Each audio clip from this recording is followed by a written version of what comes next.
In this video, I'll show you how to change the language on your Bitget account so the app is easier for you to use.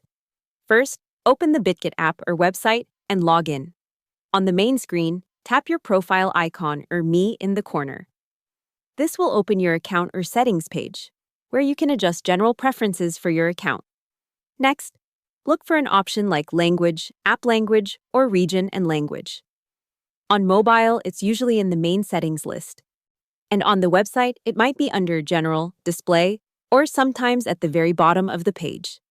Tap Language, and you'll see a list of available languages.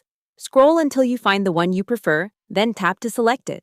Some versions will ask you to confirm the change or restart the app interface.